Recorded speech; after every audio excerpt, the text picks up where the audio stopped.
मैं कर रहा हूं डिस्कस। ये बिल्कुल लगभग सेम ही क्वेश्चन है, बस इसके अंदर मैंने 2 बिल्स कंसीडर किए हैं, इसलिए ये क्वेश्चन थोड़ा सा उससे कॉम्प्लिकेटेड है, पर ये मैं कर रहा हूं। ठीक है, तो क्वेश्चन है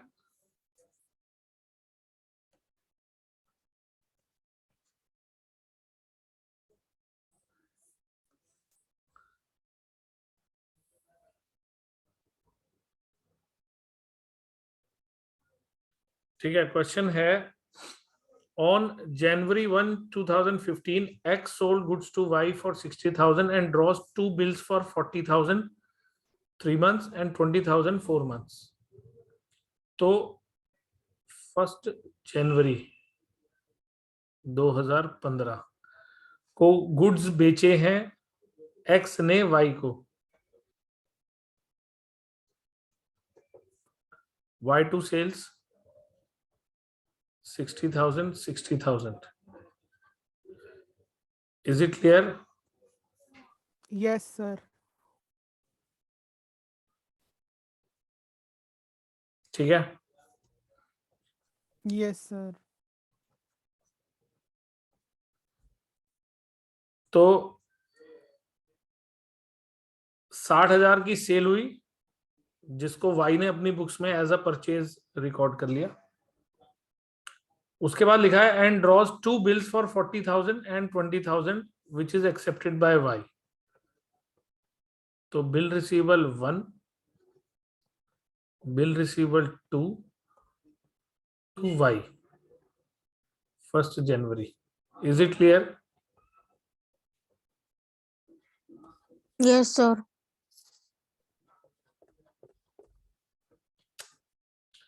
तो इसकी Yes, ड्यू डेट sir. क्या रहेगी? फर्स्ट बिल की ड्यू डेट क्या रहेगी?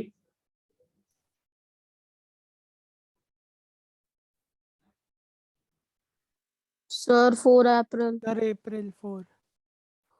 और सेकंड बिल की ड्यू डेट क्या रहेगी? Sir, 4 May May. 4.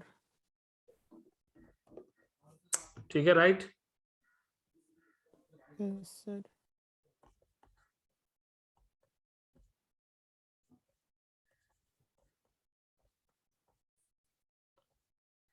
आपको वाई की बुक्स की एंट्री में साथ साथ लिख रहा हूं, लेकिन मैं मुंह से बोल नहीं रहा हूं, तो क्लियर तो हो ही रहा होगा। अगर कुछ ना क्लियर हो तो मुझे रोक देना, ठीक है? Yes, sir. On 4th January, X discounted the first bill with bank at 10% per annum. X ने फर्स्ट बिल बैंक से डिस्काउंट करवा लिया, यानी कि bank account debit, discounting charges debit to BR1। 40,000 रुपए का फर्स्ट बिल था, तो डिस्काउंट करवा लिया एट 10% पर एनम, और ये 3 मंथ्स का बिल था, तो इसका मतलब क्या, 1,000 रुपीज का डिस्काउंट हो गया। Is it clear? Yes, sir. Yes, sir. ठीक है, उसके बाद लिखा है and second bill is endorse to Z.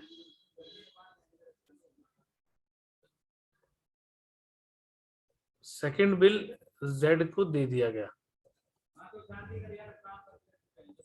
Right? Yes, Yes, sir. sir. इसका मतलब है पहले पैराग्राफ के अंदर तो जो भी था वो मैंने कर दिया, यहां तक किसी को दिक्कत होनी नहीं चाहिए। अब क्वेश्चन कह रहा है on the due date both bills were dishonoured and bank has to pay 400 as noting charges and Z has to pay 200 as noting charges. यानी कि ड्यू डेट आने पर दोनों बिल डिसऑनर हो गए, बैंक वाला भी और जेड को जो दिया था वो भी। ठीक है, अब मेरा सवाल है पहले Yes, ड्यू sir. डेट आएगी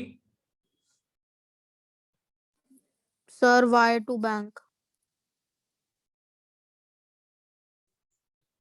पहले ड्यू डेट किसकी आएगी और कौन सी आएगी? 4 अप्रैल 2015 और Yes, फिर sir, wire to bank. April sir 2015। फिर 5 अप्रैल, सॉरी सर 4 मई, हाँ मैंने भी लिख दिया गलत। वही चलो सर। ठीक। मैं हमेशा पूछूंगा हमने किससे लेने हैं, किसको देने हैं, किससे लेने हैं किसको देने हैं। सर लेने वहां से हैं, देने बैंक को हैं।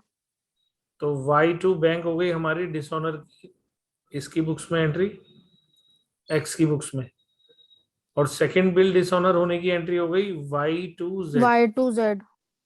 What should be the amount?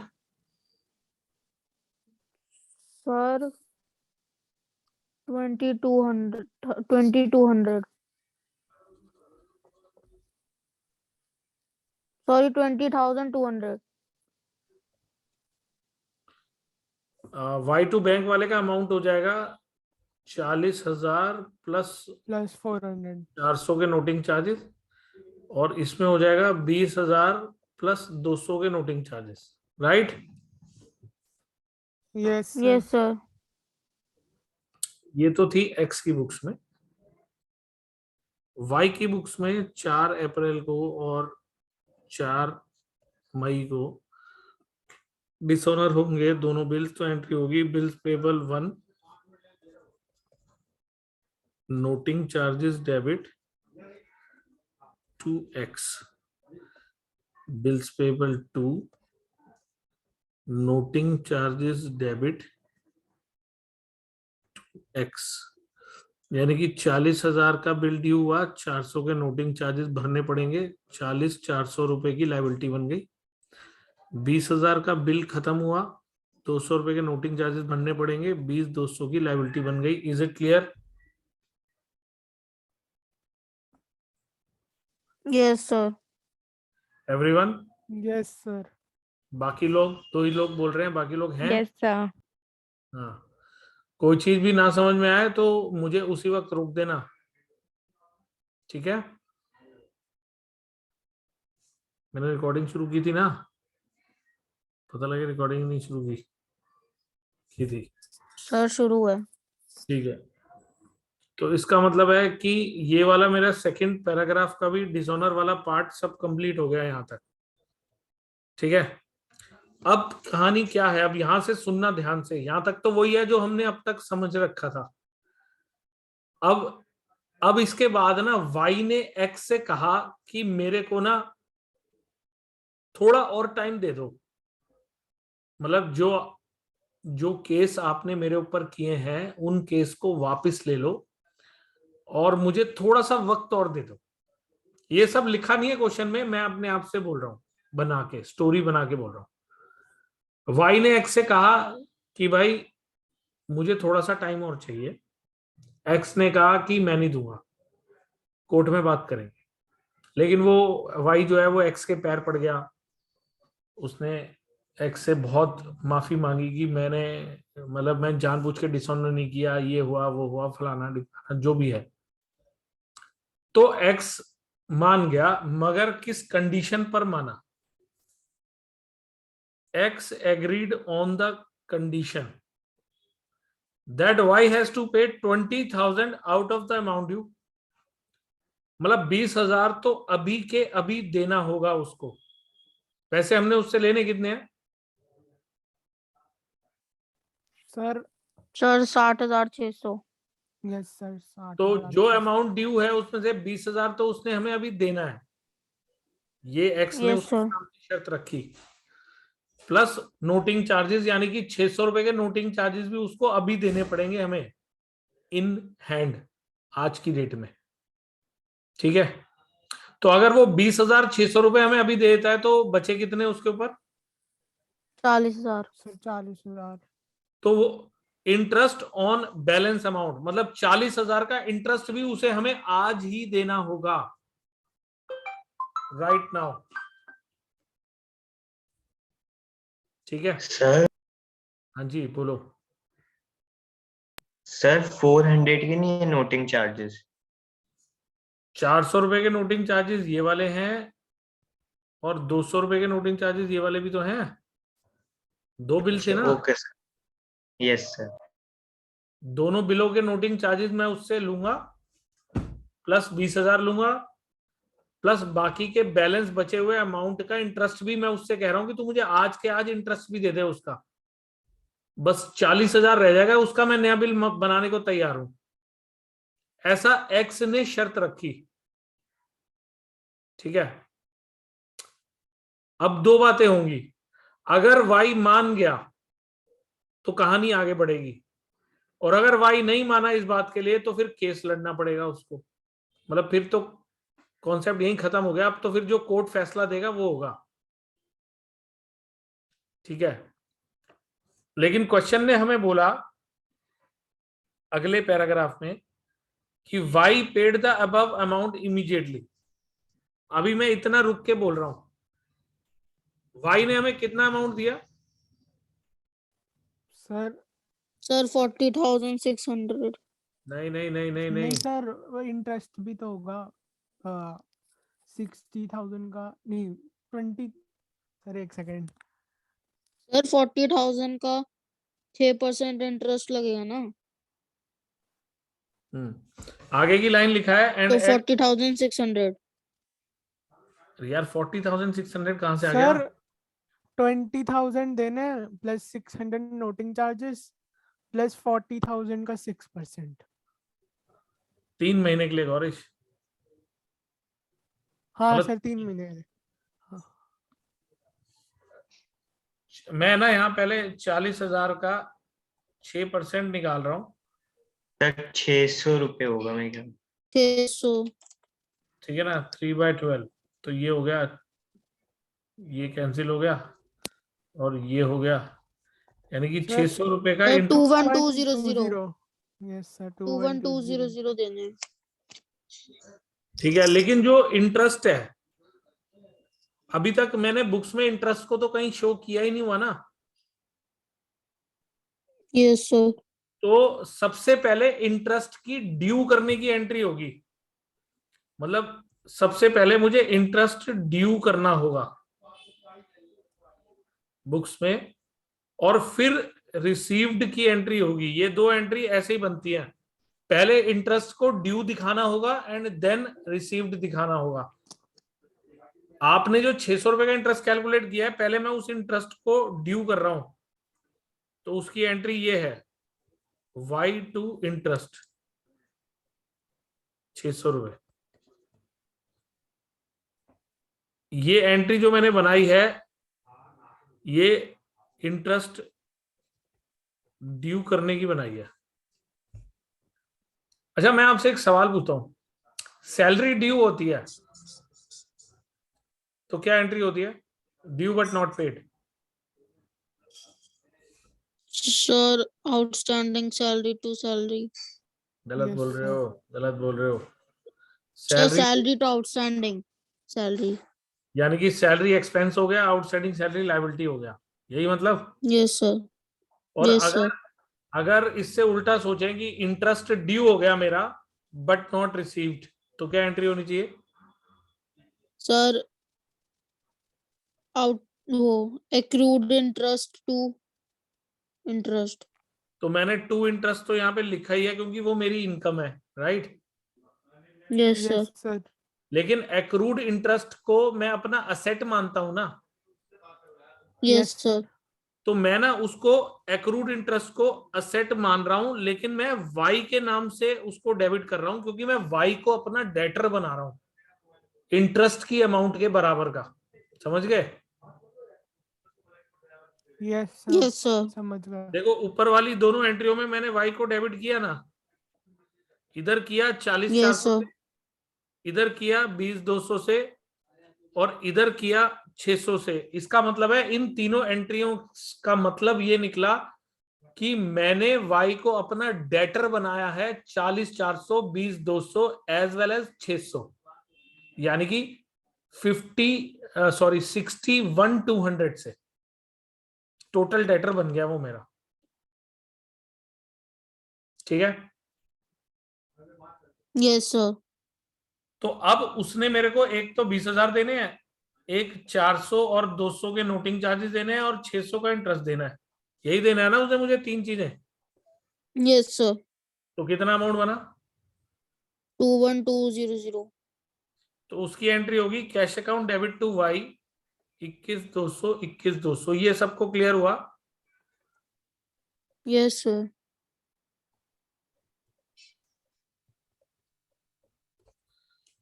कोई बात दिमाग में रह तो नहीं गई?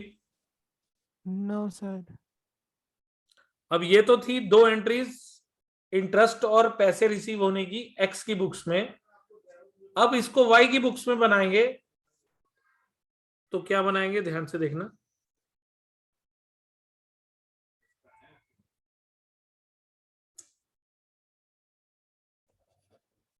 Interest account debit to X, क्योंकि वाई की बुक्स में इंटरेस्ट एक लॉस है, debit all expenses and losses.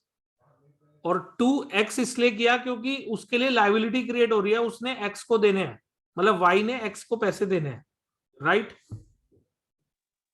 Yes sir. और उसके बाद x2 कैश करके उसने 21,200 दे दिए। इतना क्लियर हो गया सबको?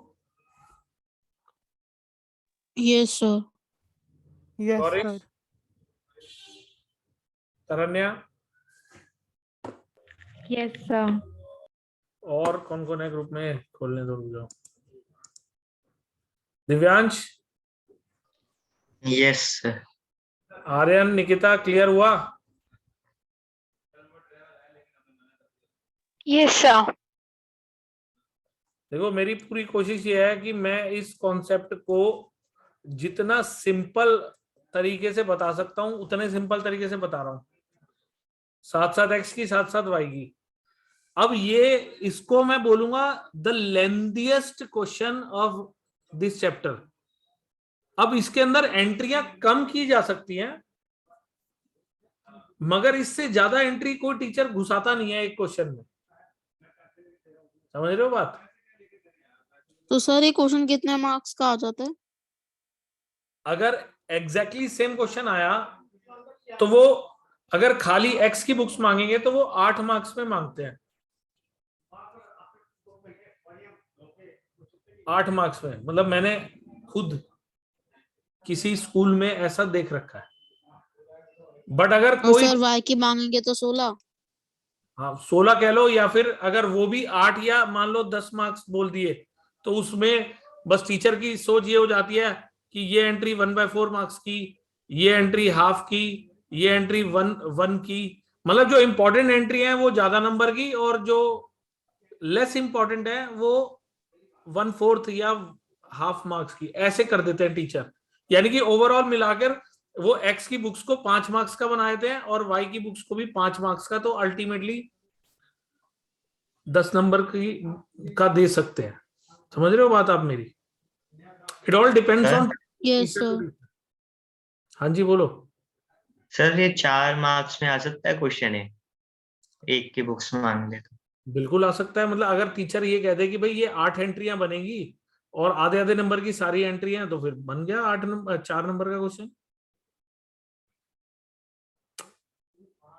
ठीक है ना? Okay sir. तो देखो, टीचर कुछ भी दे सकते हैं। अगर टीचर ने स्टूडेंट के साथ बुरा नहीं करना है तो वो ये सोच समझ के देंगे कि भाई अगर मैं 4 नंबर का क्वेश्चन दे रहा हूं तो एक सिंगल बुक ही मांगू, दोनों की बुक्स 4 नंबर में नहीं मांग सकता मैं। ये तो नाइंसाफी हो जाएगी। ठीक है ना? फॉर्मेट भी तो बनाना है, एंट्री भी लिखनी है। अभी तो मैंने नरेशन नहीं लिखी, नरेशन भी तो पार्ट है इसका, मैंने तो लिखी नहीं अभी। वो लिखते लिखते तो स्टूडेंट बोर ही हो जाते हैं, वो कहते हैं सर इतना बड़ा क्वेश्चन हो गया। लेकिन अगर यही क्वेश्चन 10 नंबर का दूंगा तो फिर भी एक बार को अच्छा लगेगा, स्टूडेंट कहेगा यार 10 नंबर के लिए सही है। 5 नंबर की बुक एक्स की, 5 की वाई की, या फिर 6 नंबर की बुक एक्स की मान लो, 4 नंबर की बुक वाई की मान लो, इतना तक तो वैलिड है। बच्चों को चुभता नहीं है, वो कहते हैं यार 10 में से 10 भी तो मिल रहे हैं। और कितनी देर लगेगी? मुश्किल से 12 मिनट, 15 मिनट। जिसको एक क्वेश्चन अच्छी तरह से आता है उसको 15 मिनट से ज्यादा नहीं लगते क्वेश्चन करने में विद फॉर्मेट, क्योंकि हमें ज्यादा सोचना थोड़ी ना इस क्वेश्चन में, बस फ्लो में एंट्री बनानी है। तो आप देख लेना 15 मिनट से ज्यादा का क्वेश्चन नहीं है, दोनों की बुक्स मिला के बोल रहा हूँ। सिंगल बुक तो 8-10 मिनट, 8-7-8 मिनट में ही बन जाती है। तो कहने का मेरा मतलब ये है, अगर टीचर आपके साथ बुरा करना चाहता है तो वो दोनों की बुक्स आपको 5 नंबर में दे देगा, and that is not fair. बहुत लंबा क्वेश्चन है ये। हाँ, क्वेश्चन छोटा कर दे, 2 बिल का 1 बिल कर दे, दोबारा से बिल मत बनवाओ, तो क्वेश्चन छोटा हो जाएगा, उसमें क्या दिक्कत है? तो क्वेश्चन छोटा करने के तो बहुत सारे तरीके हैं। 2 बिल की जगह 1 बिल रख दो। अब मैंने आपसे क्वेश्चन नंबर 12 दिया था, वो 2 बिल वाला थोड़ी ना था, वो सिंगल बिल था ना। था तो ऐसे ही, लेकिन सिंगल बिल था ना। Yes sir. तो ये क्वेश्चन है तो उसके जैसा ही, बस थोड़ा सा ये है कि मैंने इसके अंदर पहले 2 बिल और बाद में 1 बिल जो बना है वो रिटेन करवा लिया है। यानी कि मैंने तीनों केस कवर कर लिया है, डिस्काउंटिंग का डिसऑनर भी कर लिया, एंडोर्स का डिसऑनर भी कर लिया, और रिटेन का डिसऑनर बाद में हो जाएगा, क्योंकि मैंने बाद वाले में भी बोला है। देखो, this bill is accepted by Y, तो यानी कि एक नया बिल बन गया, तो उसको मैं बिल रिसीवेबल 3 बोल देता हूं, टू वाई। 40,000 40,000। क्लियर? ये balance yes amount, sir. Balance amount का बिल बन गया। ये सबको क्लियर हो गया? Yes, sir. और इधर हो जाएगा X2 बिल पेबल 3, 40,000। ओके। अब आगे, अच्छा इसकी ड्यू डेट क्या होगी? ये बना तो 4 मई को है, 3 महीने का बिल है, तो इसकी ड्यू डेट बताओ। अगस्त, 4 अगस्त। Sir, 7 अगस्त। 7 अगस्त। 7 अगस्त को वो कह रहा है सर ऑन द 7 क्यों होगी, 4 क्यों नहीं? 3 डेज ग्रेस के भी तो जोड़ने हैं। नया बिल तो 4 को अच्छा। बन रहा है ना, तो 3 दिन उसके भी तो यस। जोड़ने हैं। On the due date of this bill Y became insolvent. इसका मतलब है, मैंने यहां वर्ड नहीं लिखा, कई बार स्टूडेंट कहते हैं सर ये कहां लिखा है क्वेश्चन में कि बिल डिसऑनर हो गया। अरे भाई, इंसॉल्वेंट लिखने का मतलब ही यही है कि बिल डिसऑनर हो गया, तो पहले डिसऑनर की एंट्री बनानी पड़ेगी। कई बार स्टूडेंट कहते हैं सर ये तो लिखा ही नहीं क्वेश्चन में कि वाई डिसऑनर कर रहा है बिल। अरे जब मैंने ये लिख दिया कि वाई इंसॉल्वेंट हो गया, इसका मतलब उसके बाद देने के लिए पैसे नहीं है तभी तो, और अगर नहीं है तो इसका मतलब बिल तो डिसऑनर होगा ही। और अब ये बिल किसके पास है?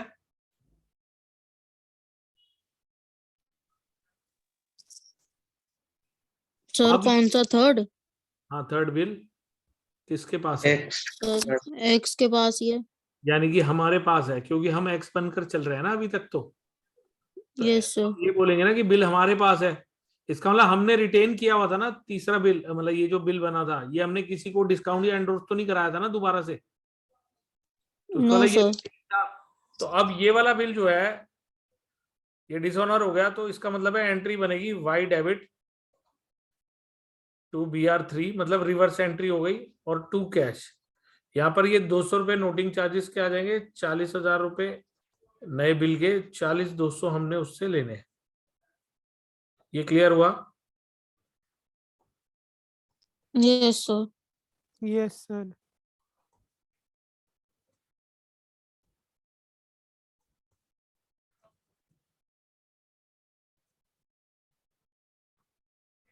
ठीक है।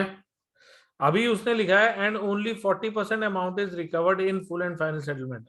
अब ये जो पैसा हमने इससे लेना है ना 40,200 रुपए,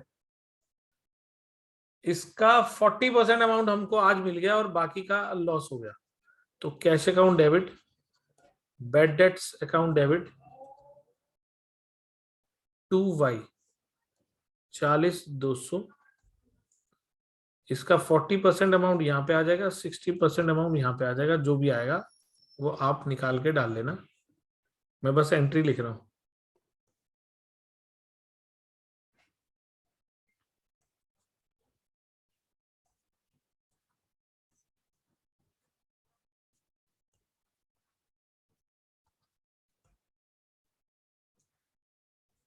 चालीस 200 40%, 60%।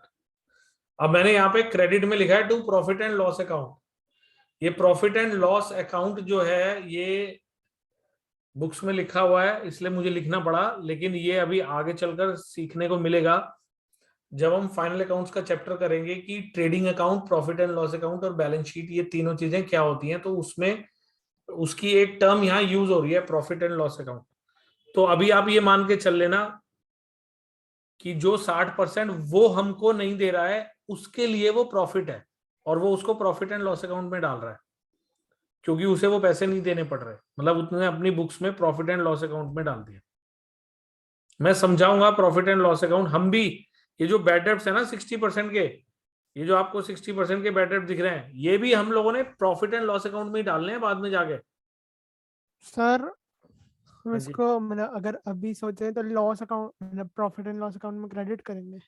हाँ, credit all incomes and gains, एक तरह से Yes. उसके लिए तो ये गेन हो गया ना कि भाई उसे पैसे नहीं Yes. देने पड़ रहे, हमारे लिए नुकसान हो गया। तो हम जो यहाँ बैड डेब्ट्स डेबिट कर रहे हैं ये बाद में चलकर प्रॉफिट एंड लॉस अकाउंट में ही ट्रांसफर होता है। तो मैं अभी Yes. सिखाऊंगा ठीक सारी है। बातें, तो क्लियर हो जाएगा। ठीक है, अब इस क्वेश्चन Yes, में sir. देख लो, कुछ पूछने वाली बात तो नहीं है।